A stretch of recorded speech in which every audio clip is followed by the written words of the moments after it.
എൻ്റെ അനുജൻ്റെ ഭാര്യ പ്രസവിച്ചത് ഷൗബാൻ മാസത്തിലാണ്. ആൺകുട്ടി. അവൻ ആ കുട്ടിക്ക് പേരിട്ടത് ഷഹബാൻ എന്നാണ്. അതൊരു മാസത്തിൻ്റെ പേരല്ലേ? അങ്ങനെ പേരിടുന്നതിൽ തെറ്റുണ്ടോ? ഇത് ചോദിച്ചിരിക്കുന്നത് ഷംനാദാണ്, കണ്ണൂർ നിന്നും. മാസത്തിൻ്റെ പേര്, ദിവസത്തിൻ്റെ പേര്, ആ പേരിലൊക്കെ നല്ല അർത്ഥമാണുള്ളതെങ്കിൽ കുഞ്ഞുങ്ങൾക്ക് ആ പേരിടുന്നതിൽ യാതൊരുവിധ തെറ്റുമില്ല. ഇപ്പോൾ ഒരു കുട്ടിയുടെ പേര് മെഹറാജ് എന്നാണ്. മെഹറാജ് എന്ന് പറഞ്ഞാൽ അർത്ഥം ഏണി എന്നാണ്, കയറിപ്പോവുക എന്നതാണ് അതുകൊണ്ട് ഉദ്ദേശിക്കുന്നത്. നബി സല്ലല്ലാഹു അലൈഹി വസല്ലമ തങ്ങളുടെ മെഹറാജിൻ്റെ രാത്രി ആ ഒരു പേരൊരു കുട്ടിക്ക് ഇടുന്നത് കൊണ്ട് പ്രശ്നമില്ല, നല്ല ഭംഗിയുള്ള പേരാണ്, അതിടാം. പിന്നെ ചില കാര്യങ്ങൾ നമ്മൾ ശ്രദ്ധിക്കണമെന്ന് മാത്രം. ഇപ്പോൾ ബുറാക്ക് എന്ന് നമ്മൾ പേരിടാൻ പാടില്ല. കാരണം അത് അള്ളാഹു തആല പ്രത്യേകിച്ച് ഒരു ജീവിക്ക് കൊടുത്ത് നബി സല്ലല്ലാഹു അലൈഹി വസല്ലമ തങ്ങൾ യാത്ര ചെയ്ത വാഹനത്തിൻ്റെ പേരാണ്. അങ്ങനെ ഇടുന്ന ചില കാര്യങ്ങൾ മാത്രം നമ്മൾ ശ്രദ്ധിക്കുക എന്നല്ലാതെ നല്ല അർത്ഥം വരുന്ന വാക്കുകൾ ഉള്ളതാണ്. ഇപ്പോൾ ഷഹബാൻ എന്ന് പേരിടുന്നത് കൊണ്ട് യാതൊരുവിധ പ്രശ്നവുമില്ല. റബീഉൽ അവ്വൽ, റബീ എന്ന് പേരിടുന്നുണ്ടല്ലോ, കുട്ടിയൊക്കെ റബീ എന്ന് മോശമായ അർത്ഥം വരുന്ന പേര് ഒഴിവാക്കുക എന്ന്. മോശമായ അർത്ഥം എന്ന് പറഞ്ഞാൽ ഒരർത്ഥവും ഇല്ലാത്ത ചില അക്ഷരങ്ങൾ മാത്രം വെച്ച് പിടിപ്പിച്ച ചില പേരുകളുണ്ട്. നമുക്ക് എത്രയോ പേരുകളുണ്ട്. ഇന്ന് ഭാര്യ ഗർഭവതിയായി കഴിഞ്ഞാൽ 3-4 മാസം ആകുന്നതിന് മുമ്പ് തന്നെ ഗൂഗിൾ എടുത്തിട്ട് പേര് നോക്കി വെക്കുകയാണ്. അർത്ഥമൊന്നുമല്ല, അതിനകത്ത് എന്തെങ്കിലും അർത്ഥം എഴുതി വിട്ടാൽ അത് തന്നെ നമ്മളങ്ങ് വിശ്വസിക്കുകയാണ്. അറബ് ആണോ ഇംഗ്ലീഷാണോ? പണ്ടൊക്കെ ആയിരുന്നു ആളുകൾക്ക് അറബി പേര് തന്നെ വേണമെന്ന് നിർബന്ധം. ഇപ്പം അങ്ങനൊന്നുമില്ല. ഇപ്പോൾ ഒരു സ്റ്റൈൽ പേരായാൽ മതി. മുസ്ലിങ്ങൾക്ക് ഹിന്ദുക്കൾക്കും എല്ലാവർക്കും ഒരേപോലത്തെ പേരായിട്ട് തന്നെയാണ് ഇപ്പോൾ വരിക. പക്ഷെ നമ്മുടെ പേരിൽ ഒരു ഇസ്ലാമിൻ്റെ സൗന്ദര്യം ഉണ്ടാവണം. നമ്മുടെ മക്കളുടെ പേരിൽ ഒരു ഈമാനിൻ്റെ മധുരം ഉണ്ടാവണം. അത് നമ്മൾ പഠിച്ച മതമാണ്. അപ്പോൾ അത് തീർച്ചയായിട്ടും വേണം. അതനുസരിച്ച് ഷഹബാൻ എന്നിടാം, റബീ എന്നിടാം, മെഹറാജ് എന്നിടാം, മിദ്ലാജ് എന്നിടാം, മിഖ്ദാദ് എന്നിടാം, അതൊക്കെ ഇടാം. സഹാബത്തിൻ്റെ പേര്, ബദരീങ്ങളുടെ പേരൊക്കെ ഇടാം. ഈ പേര് ഷഹബാൻ എന്നിട്ടത് കൊണ്ട് യാതൊരു തെറ്റുമില്ല. അതൊരു മാസത്തിൻ്റെ പേരാണെങ്കിൽ നല്ല അർത്ഥമാണ്. ഒരു കുട്ടിക്കിടുന്നതിൽ യാതൊരുവിധ തെറ്റുമില്ല. അള്ളാഹു നമ്മുടെ മക്കളെ നല്ല പേരുകൊണ്ട് പരലോകത്ത് വിളിക്കുന്ന മക്കളാക്കി അള്ളാഹു മാറ്റുമാറാകട്ടെ. എനിക്ക് എല്ലാം ഒരു ആവേശം മാത്രമാണ്. 2 ദിവസം കഴിയുമ്പോൾ തളരും. ഇപ്പോൾ നോമ്പിൻ്റെ കാര്യത്തിനും അങ്ങനെ തന്നെയാണ്. ഇത് ഷെയ്ത്താൻ്റെ വല്ല ഷർറുമാണോ? ഈ മന്ദത മാറി ഇബാദത്തിലേക്ക് മടങ്ങി വരാൻ എന്താണ് ഞാൻ ചെയ്യേണ്ടത്? ഇത് എഴുതി അയച്ച് ചോദിച്ചിരിക്കുന്നത് അടൂരിൽ നിന്നും ഫാത്തിമയാണ്. എപ്പോഴും ഞാൻ ഓർമ്മപ്പെടുത്തുന്ന ഒരു കാര്യമാണ്, നമുക്കെപ്പോഴും ഒരു അമിത ആവേശം അത് നമ്മൾ ഒഴിവാക്കുക. ഇസ്ലാം എന്ന് പറയുന്നത് വക്കാന ബൈന ദാലിക ഖവാമ, ഒരു മിതത്വമായിട്ട് പോകുന്ന ഒരു മനുഷ്യനാണ് വളരെ നല്ലത്.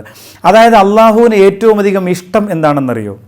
ഇന്ന് ഒരു 1000 റക്അത്ത് നിസ്കരിക്കുന്ന ആളിനെ അല്ല അള്ളാഹുവിന് ഇഷ്ടം, എല്ലാ ദിവസവും 2 റക്അത്ത് വെച്ച് നിസ്കരിക്കുന്നവനെയാണ്. അതായത് ആവേശം കൊണ്ട് ഒരു ദിവസം കെട്ടിമറിയലല്ല അള്ളാഹുവിന് ആവശ്യം. മിതമായ ശൈലിയിൽ എന്നും ചെയ്യുന്നതിന് വലിയ പുണ്യമാണ്. എന്നും ചെയ്യുക, കൃത്യമായിട്ട് എഴുന്നേൽക്കുക, നിസ്കരിക്കുക, ഖുർആൻ നിർത്തി, പിന്നെ അടുത്ത ഉച്ചയാകുമ്പോൾ അങ്ങനെ ചെയ്യുക, നിർത്തി. ഇങ്ങനെ മിതമായി എല്ലാ ദിവസവും കൃത്യമായി ചെയ്യുന്ന ഒരു ആരാധനയുണ്ടല്ലോ, അത് ഒരിക്കലും മുടങ്ങില്ല, അത് ഒരിക്കലും നമുക്ക് നഷ്ടപ്പെട്ടു പോവില്ല. നമ്മുടെ ജീവിതത്തിൽ അതൊരു വലിയ മാറ്റവും നേട്ടവും ഉണ്ടാക്കും. അതുകൊണ്ട് ഈ മിതമായ ശൈലിയിലുള്ള ഇബാദത്തിനും ആരാധനയ്ക്കും അള്ളാഹുവിന് വലിയ താല്പര്യമാണ്, അള്ളാഹുവിന് വലിയ ഇഷ്ടവുമാണ്. അമിതാവേശം കൊണ്ട് ശരീരത്തിന് അപകടം വരുത്തി വെക്കുന്നത് അള്ളാഹുവിന് ഇഷ്ടമല്ല. ലാ യുകല്ലിഫുല്ലാഹു നഫ്സൻ ഇല്ലാ വുസ്അഹ, ശരീരത്തിന് കഴിയുന്നതല്ലാതെ അള്ളാഹു നിർബന്ധിക്കുന്നില്ല. നിങ്ങളോട് ശരീരത്തെ ഉപദ്രവിച്ചിട്ട് ശരീരത്തെ ബുദ്ധിമുട്ടിച്ച് ഇബാദത്ത് ചെയ്യാനേ ഇസ്ലാം പറയുന്നില്ല. നിങ്ങൾക്ക് കഴിയുന്നത്, നിങ്ങളെക്കൊണ്ട് ചെയ്യാൻ പറ്റുന്നത് മാത്രം ചെയ്യുക എന്ന് പറയുന്ന മതമാണ് ഇസ്ലാം. അങ്ങനെ നിങ്ങൾ ചെയ്യാവൂ. അള്ളാഹു അനുഗ്രഹിക്കട്ടെ. അകന്നിരുന്നാലേ സ്നേഹമുണ്ടാകൂ എന്ന് പറയുന്നത് ശരിയാണോ? ഞാൻ ഈ കൊറോണ കാലത്ത് വീട്ടിൽ നിന്ന സമയം മുഴുവനും ഭാര്യയുമായി ഉടക്കായിരുന്നു, വഴക്കുമായിരുന്നു. എങ്ങനെയാണ് ഇതിനെ ഞാൻ നേരിടേണ്ടത്? പത്തനംതിട്ട നിന്നും മുനീറാണ് എഴുതി ചോദിച്ചിരിക്കുന്നത്. അതിപ്പോൾ നിങ്ങളുടെ വീട്ടിൽ വന്ന് പരിഹരിക്കേണ്ട ഒരു പ്രശ്നമാണ്. കാരണം പ്രശ്നം എന്തെന്ന് പഠിക്കേണ്ടി വരും. ഈ കൂടുതൽ അടുത്ത് ഇടപഴകുമ്പോൾ നമ്മുടെ യഥാർത്ഥ കുടുംബജീവിതത്തിൽ നമ്മുടെ സ്വഭാവം വ്യക്തമാകുന്നത് അവിടെയാണ്. ഇപ്പോൾ ഈ ചില ഗൾഫുകാരൊക്കെ 2 വർഷം 3 വർഷം ഗൾഫിൽ നിന്നിട്ട് 1 മാസം നാട്ടിൽ നിൽക്കാൻ വേണ്ടിയിട്ട് വരും. വന്നിട്ട് ഭയങ്കര സ്നേഹത്തിൽ അവരിങ്ങനെ ജീവിക്കും. അപ്പോൾ ഉടക്കുന്ന അനുജൻ്റെയും ജ്യേഷ്ഠൻ്റെയും കുടുംബജീവിതം കാണുമ്പോൾ അവർ പറയും, നിങ്ങളെന്ത് ജീവിതമാണ് ഈ കാണിക്കുന്നതെന്നൊക്കെ ചോദിക്കും. കാരണം ഇയാൾക്കത് ചോദിക്കാം. കാരണം ഇയാൾ 1 മാസമേ വീട്ടിൽ നിൽക്കുന്നുള്ളൂ, അത് കഴിഞ്ഞ് ഉടക്കാവാറാകുമ്പോൾ തിരിച്ച് ഗൾഫിലേക്ക് പോകും. മറ്റവർ 12 മാസവും നാട്ടിൽ നിന്ന് അനുഭവിക്കുകയാണ്. അപ്പോൾ പെണ്ണിന് പെണ്ണിൻ്റേതായ സ്വഭാവങ്ങളുണ്ടാവും, ആണിന് ആണിൻ്റേതായ ചില സ്വഭാവങ്ങളുണ്ടാവും. അപ്പോൾ ചില പൊട്ടലും ചീറ്റലും ഒക്കെ ഉണ്ടായി എന്ന് വരും. അത് നമ്മൾ താഴ്മയോടുകൂടി കുറച്ച് നമ്മൾ ഒന്ന് താഴ്മ കാണിച്ചാൽ ഒന്നും നഷ്ടപ്പെടാനില്ല. ഭാര്യ ഭർത്താവിൻ്റെ മുന്നിലും ഭർത്താവ് ഭാര്യയുടെ മുന്നിലും ഒന്ന് തല കുനിച്ചത് കൊണ്ട് ലോകത്ത് നിനക്കൊന്നും നഷ്ടപ്പെടാൻ പോകുന്നില്ല. വെറുതെ എന്തിനാണ് മധുരമുള്ള ഒരു കുടുംബജീവിതത്തെ നമ്മൾ തകർത്ത് തരിപ്പണമാക്കുന്നത്? അതുകൊണ്ട് വളരെ സന്തോഷകരമായ രീതി ഇപ്പോൾ പെണ്ണിൻ്റെ ഒരു സ്വഭാവ ഗുണമെന്ന് പറയുമ്പോൾ നബി സല്ലല്ലാഹു അലൈഹി വസല്ലമ തങ്ങളുടെ മുന്നിൽ പോലും ഭാര്യമാർ, പ്രവാചകരുടെ ഭാര്യമാർ പലപ്പോഴും കുറ്റപ്പെടുത്തലും പരിഹാസവും ഒക്കെയായിട്ട് രംഗത്ത് വന്നിട്ടുണ്ട്. ചരിത്രത്തിൽ കാണാം, ഞങ്ങൾക്കത് പോരാ, ഞങ്ങൾക്ക് ഇത് പോരാ എന്നൊക്കെ പറഞ്ഞു. പക്ഷേ അവിടെയൊക്കെ നബി സല്ലല്ലാഹു അലൈഹി വസല്ലമ തങ്ങൾ, ഞാനൊരു പ്രവാചകനാണ്, എന്നോട് അങ്ങനെ പറയാൻ പാടില്ല, അങ്ങനെയൊന്നുമല്ല പറഞ്ഞത്. അത് പെണ്ണാണ് എന്ന പരിഗണന വെച്ചിട്ട് അതങ്ങോട്ട് അംഗീകരിക്കലാണ്. അപ്പോൾ നമ്മുടെ ഭാര്യ പെണ്ണല്ലേ, പെണ്ണിൻ്റേതായ ചില കുറവുകളും ശിഷ്ടങ്ങളും ഒക്കെ ഉണ്ടാവും, അതിൻ്റേതായ ചില കാര്യങ്ങൾ വീട്ടിനകത്തുണ്ടാവും. അപ്പോൾ അവർ ചിലപ്പോൾ അവർക്ക് മനസ്സിൽ തോന്നുന്ന രീതിയിൽ എന്തെങ്കിലുമൊക്കെ ചിലപ്പോൾ പറഞ്ഞു എന്ന് വരും. അത് നമ്മൾ എന്ത് ചെയ്യുക? നമ്മൾ സഹിക്കുക. നമ്മൾ ഭർത്താവാണ്, നമ്മുടെ എല്ലാമാണ് ഭാര്യ. പരസ്പരം അങ്ങോട്ടും ഇങ്ങോട്ടും ഇങ്ങനെ സഹകരിക്കുമ്പോഴാണ്, ഇഷ്ടപ്പെടുമ്പോഴാണ് ആ ജീവിതം മുന്നോട്ട് പോകുള്ളൂ. അള്ളാഹു അനുഗ്രഹിക്കട്ടെ. രണ്ടുപേരും, ഭാര്യയും ഭർത്താവും, യാ ലത്തീഫ് യാ അല്ലാ, യാ ലത്തീഫ് യാ അല്ലാ, യാ ലത്തീഫ് യാ അല്ലാ എന്ന ദിക്ർ അധികരിപ്പിക്കുക. നിങ്ങളുടെ കുടുംബജീവിതത്തിൽ അള്ളാഹു ബറക്കത്ത് തരുമാറാകട്ടെ. റമളാനിൽ ഞാൻ 4 ലക്ഷം സ്വലാത്ത് ചൊല്ലി. ഒരാൾ പറഞ്ഞു, ഈ സമയത്ത് നിനക്ക് ഖുർആൻ ഓതിക്കൂടായിരുന്നോ എന്ന്. ഞാൻ ഖുർആനും ഓതുന്നുണ്ട് ഉസ്താദേ. അയാൾ അങ്ങനെ പറഞ്ഞത് എന്തുകൊണ്ടാണെന്ന് എനിക്ക് മനസ്സിലാകുന്നില്ല. ഞാൻ ഈ റമളാനിൽ 4 ലക്ഷം സ്വലാത്ത് ചൊല്ലിയത് തെറ്റാകുമോ? ഇത് ചോദിച്ചിരിക്കുന്നത് ചോറ്റാനിക്കര നിന്നും റഫീഖാണ്. പരിശുദ്ധ റമളാനിൽ എന്ത് ചെയ്താലും, ഏത് നന്മ ചെയ്താലും ഇരട്ടിക്കിരട്ടിയായി കൂലി കിട്ടുന്നതാണ് വിശുദ്ധ റമളാൻ. അപ്പോൾ സ്വലാത്ത് 4 ലക്ഷം ചൊല്ലിയെങ്കിൽ തീർച്ചയായിട്ടും അതിന് എത്രയോ കോടിക്കണക്കിന് പ്രതിഫലം അള്ളാഹു ആ മനുഷ്യന് കൊടുക്കും. ചില ആളുകൾക്ക് ഈ സ്വലാത്ത്, മൗലിദ് എന്നൊക്കെ കേൾക്കുമ്പോൾ ഒരു ചെറിയ ഒരു അരാജകത്വം പോലെ തോന്നും. അങ്ങനെയുള്ളവർ ഇതറിയുമ്പോൾ ആ സമയത്ത് എനിക്ക് ഖുർആൻ ഓതിക്കൂടെ എന്ന് പറയും. ഖുർആൻ ഓതിക്കൂടാ എന്നല്ല ഇവിടെ പറഞ്ഞത്. ഖുർആൻ ഓതണം. ഖുർആൻ ഓതാറുള്ള സ്വലാത്ത് മാത്രം ചെല്ലാനല്ല ഞാൻ ഈ പറയുന്നത്. ഖുർആൻ ഓതുന്നതിൻ്റെ കൂലി കിട്ടും. ഖുർആൻ ഓതുന്നതിൻ്റെ പ്രതിഫലം കിട്ടും, പൂർണ്ണമായും കിട്ടും. സ്വലാത്ത് ചൊല്ലുന്നവർക്ക് കിട്ടുന്ന പ്രതിഫലമല്ല ഖുർആൻ ഓതുന്നവർക്ക് കിട്ടുന്നത്. സ്വലാത്തിൻ്റെ മധുരവും പ്രതിഫലവും അതുകൊണ്ട് മനസ്സിന് കിട്ടുന്ന റാഹത്തും അത് വേറെയാണ്.